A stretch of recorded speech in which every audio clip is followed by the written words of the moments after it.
خپلو جنسي اړیکو ته په دې کارونو سره ښه والی ور وبښئ. سلام، وختونه په خیر. که مو زموږ چینل نه وي سبسکرایب کړی، د راتلونکو ویډیوګانو د کتلو لپاره زموږ چینل سبسکرایب کړئ، او که مو ویډیو خوښه شوه نو ضرور یې درسره لایک او شیر کړئ. یو له هغو لاملونو څخه چې واده ته پایښت او دوام ورکوي د واده اړیکه ده.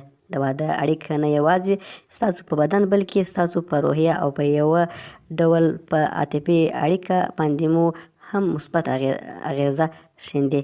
خو طبیعي ده چې له څو کلونو تېرېدو وروسته دې اړیکې ته ستاسو لیوالتیا کمه او لا پسې کمیږي. په دې شرایطو کې څه باید وکړئ؟ که چیرې داسې احساس کوئ چې جنسي اړیکې مو د خپل ژوند له شریک سره مخ په سړېدو روانې دي، د دې لیکنې په دوام ورسره ملتیا وکړئ. د هغو کارونو په ترسره کولو سره چې په دې مطلب کې مو ستاسو لپاره بیان کړي دي، تاسو او د ژوند شریک به مو د یو بل په اړه ډېر جنسي راکشون پیدا کړئ. سګرټ پرېږدئ. آیا پوهېږئ چې سګرټ کولی شي ستاسو د جنسي لیوالتیاو د راکمېدو سبب شي؟ که نه پوهېږئ نو هرومرو له خپل روغتیا پال ډاکټر څخه پوښتنه وکړئ.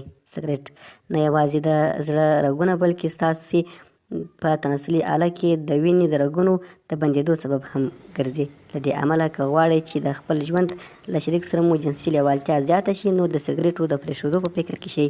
د خپلې ځوانۍ دوران ته بیرته ور وګرځئ.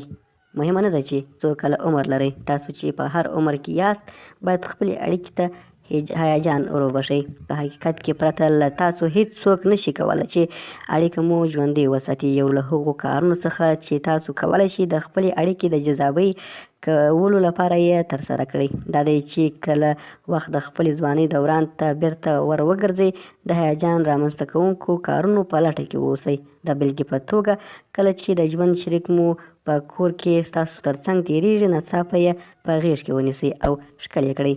هڅه وکړئ چې له کور څخه بهر یې لاس ونیسئ او یا دا چې سترګو ته یې وګورئ. همدا اړیکې د دې سبب ګرځي چې هم ستاسو هم مو د ژوند شریک له فزیکي پلوه لا پسې جذاب شي.